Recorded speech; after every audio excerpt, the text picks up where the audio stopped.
உங்களுக்கு பிரச்சனை ஒரு சில நாள் மட்டும் இருக்கும்.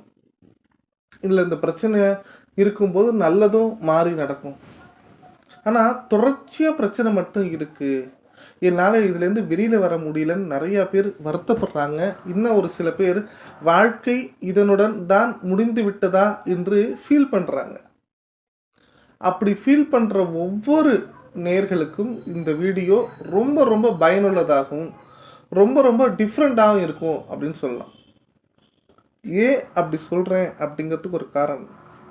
நம்ம ஒரு இடத்துக்கு போகிறோம், ஜாதகம் பார்க்குறோம். அந்த ஜாதகம் நம்மளுக்கு சாதகமாக ஒரு 3 பரிகாரங்கள் சொல்கிறாங்க. ஒரு சில பேர் இது மாதிரி உங்களுக்கு பாஸ்ட் இருந்தது, ஃப்யூச்சர் இப்படி இருக்க போகுது, ப்ரெசண்டில் இருந்து தான் நீங்கள் செய்யணும் அப்படின்னு சொல்லி அட்வைஸும் கொடுக்குறாங்க. அதையும் தாண்டி ஒரு சில பேர் பரிகாரங்கள் செய்கிறீங்க, ஒரு சில பேர் கோச்சாரங்கள் நல்லா இருக்குது அப்படிங்கிறத நம்புறீங்க. இது எல்லாமே உங்களுக்கு ஏமாற்றத்தை கொடுத்துச்சுன்னா உங்களால் ஏற்றுக்க முடியுமா அப்படின்னா கண்டிப்பாக யாராலையும் ஏற்றுக்கொள்ள முடியாது. ஒருத்தங்க பரிகாரம் செய்கிறாங்க, கரெக்டாக இயற்கைக்கு புறம்பான எந்த செயல்களையும் செய்யாமல் நேர்மையாக இருந்தாலும் பிரச்சனையை சந்திச்சாங்கன்னா அவங்களுக்கு கடவுள் மீது உள்ள நம்பிக்கையும் மறந்து போய்விடும். அதே நேரத்தில் உங்களுடைய வாழ்க்கையில் இப்படி தான் இருக்கும், நம்ம வாழ்க்கையுடைய கடைசி பாகம் வரைக்கும் இப்படி தான் இருக்கும்னு முடிவு பண்ணிக்கிறாங்க. அப்படி இருக்கக்கூடிய எல்லாருக்கும் இந்த வீடியோவில் நான் சொல்லக்கூடிய 3 விஷயங்கள் உங்கள் வாழ்க்கையை தலைகீழாக மாற்றிவிடும் அப்படின்னு சொல்லாங்க. வீடியோவை முழுமையாக பாருங்கள். இந்த வீடியோ உங்களுக்காக மட்டும் பிரத்யேகமாக செய்யறதுங்க. என்னோடய சேனலை சப்ஸ்கிரைப் பண்ணி வச்சுக்கோங்க. வீடியோ பிடிச்சிருந்தா லைக் பண்ணுங்கள், கமெண்ட் பண்ணுங்கள். நீங்கள் என்னென்ன கமெண்ட் பண்ணுறீங்களோ அதை வச்சு புது புது வீடியோ கண்டிப்பாக போட்டுகிட்டே இருப்பேங்க. உங்களுக்கு தான் கன்சல்டேஷன் பண்ணணுன்னா இந்த நம்பருக்கு கால் பண்ணுங்கள். எனது அருமை சிம்ம ராசி நேர்களே, சிம்ம லக்ன நேர்களே, காலபுருஷ தத்துவத்தின்படி 5வது ராசி இந்த சிம்ம ராசி. சிம்ம ராசி நேர்களுக்கு நான் நிறையா சொல்லியிருக்க விஷயம் என்னன்னா, ஸ்ரீவாஞ்சியம் கோவில் போயிட்டு வாங்க மறக்காமல். இந்த ஸ்ரீவாஞ்சியம் கோவில் உங்கள் வாழ்க்கையில் பல திருப்பங்கள், பல மாற்றங்களை கண்டிப்பாக உருவாக்கும்னு நிறைய இடத்துல சொல்லியிருக்கேன். அதே நேரத்தில் ஞாயிற்றுக்கிழமை ஸ்ரீவாஞ்சியம் சென்று வருவது ரொம்ப நல்லது. ஆவணி ஞாயிற்றுக்கிழமை சென்று வருவது ரொம்ப நல்லது.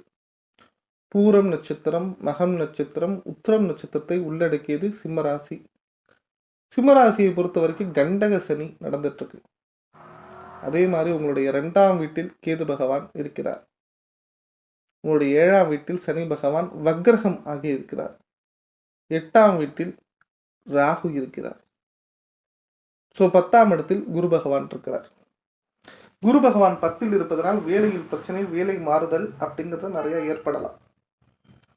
அதே நேரத்தில் உங்களுடைய ராகுவும் சரி கேதுவும் சரி நிறைய மாறுபட்ட பிரச்சனைகளை கொடுத்தாலும் உங்களுக்கு எதனால் பிரச்சனை வருது, என்ன செஞ்சால் பெட்டர், நம்ம லைஃப்பில் என்னென்ன விஷயங்கள் செய்யணும்னு சிம்மராசினியர்கள் தெரிஞ்சுக்கிட்டே ஆகணும்.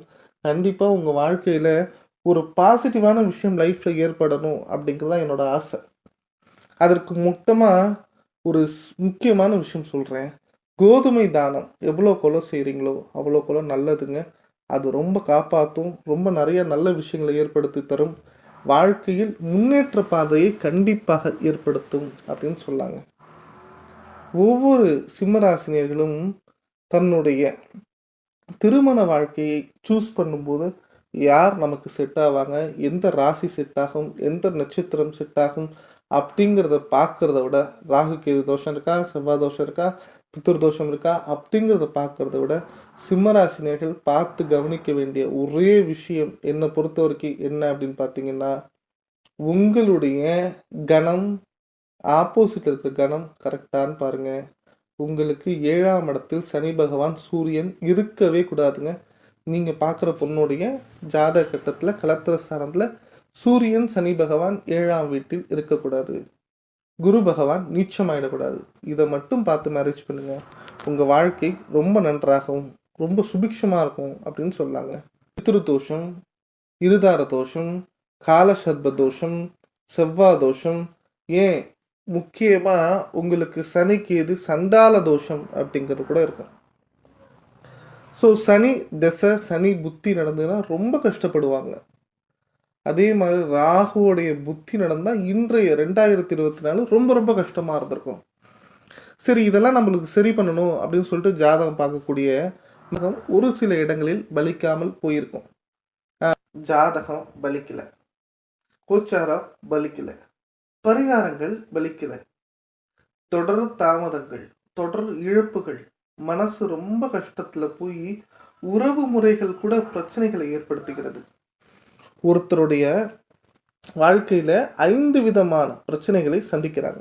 ஒன்று என்னன்னா, நல்ல வேலை கிடைக்காம இருக்கிறது, குழந்தை பிறக்காம இருத்தல், திருமணம் அப்படிங்கிறது நடக்காம இருக்கிறது, பணம் சம்பந்தப்பட்ட பிரச்சனைகளால் வாட்டி வதைப்பது, லாஸ்ட் விஷயம் உடல் சம்பந்தப்பட்ட தொந்தரவுகள்.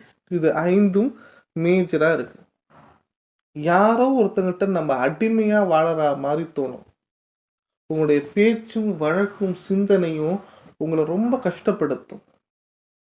தொடர் தோல்விகள் அப்படின்னு இருந்தா அதுக்கு என்ன சொல்லுவாங்கன்னா, வேற ராசி மாறிக்கிறேங்க, என்னால் இதுல இருக்கவே முடியல, அவ்வளவு ஒவ்வொரு நாளும் எனக்கு மட்டும் பிரச்சனை தனிப்பட்ட முறையில வரா மாதிரி, எனக்கு மட்டும் பிரச்சனை இருக்கிற மாதிரி ஒரு ஃபீல் ஆகுது அப்படின்னு நிறைய இடத்துல சொல்லியிருக்காங்க. இவர்களுக்கு நாம் ஒரு மோட்சம் சொல்ல வேண்டும், ஒரு வழிகாட்டியாக இருக்க வேண்டும். அதுக்கு தான் இந்த வீடியோ. 3 விஷயங்கள் நான் ஃபர்ஸ்ட் வீடியோட தொடக்கத்திலே சொன்ன மாதிரி 3 விஷயங்கள் எடுத்துக்கோங்க. உங்க ஜாதகத்தை ஃபர்ஸ்ட் எடுத்துக்கோங்க. உங்களுக்கு என்ன தசா புத்தி நடக்குதுன்னு பாருங்க. மோஸ்ட் ப்ராபபிலி பார்த்தீங்கன்னா தசா புத்தி 70% ஒர்க் அவுட் ஆகும். உங்களுடைய கோச்சாரம் 30% ஒர்க் அவுட் ஆகும்.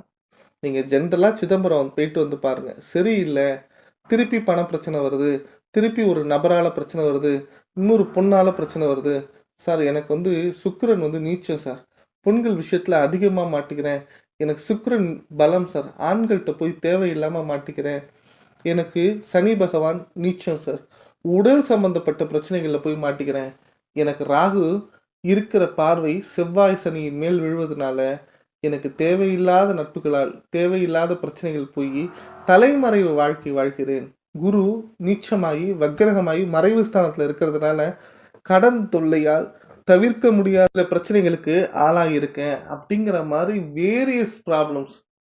ஒரே மாதிரி சார் ஒரு 4 வருஷம் கஷ்டப்படுவோம், 5 வருஷமும் கஷ்டப்படுவோம், தொடர்ந்து கஷ்டப்பட்டுட்டே இருந்தா எப்படி மீள முடியும்? நான் சம்பாதிக்கிற காசும் சரி, வீட்டில் நடக்கக்கூடிய சண்டைகளையும் சரி, எவ்வளவுதான் பொறுத்துக்கிட்டு போனாலும் என்னை மதிக்க மாட்டேங்கிறாங்க அப்படின்னு ஃபீல் பண்ற 3 விஷயங்கள் நான் திருப்பி திருப்பி சொல்றேன். இந்த 3 விஷயங்கள் முக்கியமான விஷயங்கள். முதல்ல உங்களுக்கு கர்மா இருக்கான்னு பாருங்க. ஜாதகத்துல முன்ஜென்ம சாபம் அப்படிங்கிறது ஒன்று இருக்கவே கூடாது. முன்ஜென்ம கர்மா, அதே மாதிரி பாஸ்ட்ல ஏதாவது கர்மா, நீங்க தெரிஞ்சு தப்பு பண்ணியிருக்கீங்க அப்படின்னு நான் சொல்றதை விட தெரியாம தப்பு பண்ணுறதுக்கு வாய்ப்புகள் இருக்கு. இப்ப ஒரு நபருடைய ஒரு போனை நீங்க தொடர்ந்து எடுக்கலன்னு வச்சுக்கோங்களேன், அந்த நபர் ரொம்ப வருத்தப்படுவார். நீங்க நல்ல நிலைமையில இருக்கணும், லைஃப்ல பெரிய ஆளாகணும், உங்க வாழ்க்கை உங்களுடைய உழைப்பு உங்களுடைய முன்னேற்றத்திற்காக பெற்ற தாய் தந்தரை விட்டு விட்டு நீங்க ஒரு இடத்துல வாழ்ந்துட்டு இருக்கீங்க, சந்தோஷமா இருக்கீங்கன்னா இவங்களுடைய வருத்தம் உங்களுக்கு ஒரு சாபமா இருக்கும். 3வது விஷயம், உங்களுக்கு பெற்றோர்களே சாபம் கொடுக்குறாங்க, குலதெய்வ கோவிலுக்கு நீங்க போறதே இல்லை, முன் ஜென்மத்துல நீங்க செஞ்ச ஏதோ ஒரு தப்பா இருக்கட்டும், இல்ல உங்க அப்பா இல்ல உங்க தாத்தா வழியிலையோ இல்ல அம்மாவுடைய அப்பா வழியிலையோ இருக்கக்கூடிய கர்மாவும். இப்போ உங்க அப்பா வந்து இதுவே பண்ண மாட்டாரு, திதியே கொடுக்க மாட்டாரு, உங்க அம்மாவோட வழியில ஒரு வீட்டை இடிச்சு கட்டி கோவிலை இடிச்சு கட்டியிருக்காங்க, இப்படிங்கிற மாதிரி எந்த விதமான பிரச்சனைகள் வேணா இருக்கலாம். உங்க வீட்டுல யாராலும் ஒருத்தவங்க சூசைட் கூட பண்ணிருக்கலாம், நீங்களே ஒரு பொண்ணை நம்பி ஏமாத்திருக்கலாம், நீங்களே ஒரு ஆணை என்ன செஞ்சிருக்கலாம், லவ் பண்றேன்னு சொல்லி கழட்டி விட்டுருக்கலாம், உங்களுக்கே அறியாமல் ஒரு குழந்தைய ஒரு 4 மாசத்துக்கு அப்புறம் நீங்க அபார்ஷன் கூட பண்ணிருக்கலாம், அடுத்தவர்களுடைய பணம் நீங்கள் அபகரித்திருக்கலாம், இன்னும் சொல்ல போனா ஒருவரை பற்றி இன்னொருவரிடம் தவறாக கூட பேசியிருக்கலாம், என்ன வேணா சொல்லலாம். இந்த மாதிரி எந்த வகையான ப்ராப்ளம்ஸ் அதிகமா நீங்க பண்ணிருக்கலாம். இல்லவே இல்லைன்னு சொல்லவே முடியாது. தெரிந்து செய்த தவறுகள், தெரியாத செய்த தவறுகள், முன்ஜென்ம பாவங்கள், அதை விட தாண்டி அப்பா அம்மாவுடைய கர்மா, இது எல்லாம் நம்மளுக்கு தாங்க சேர்ந்து உட்காந்துருக்கும். இதை நம்ம போக்கணும். இதை நீங்கள் ஃபஸ்ட்டு போக்கணும் அப்படின்னா உங்களுக்கு 2 விஷயம் தெரியணும். நீங்கள் என்ன லக்னம்னு தெரியணும். லானான்னு போட்டிருக்கோங்க ஜாதகத்தில்.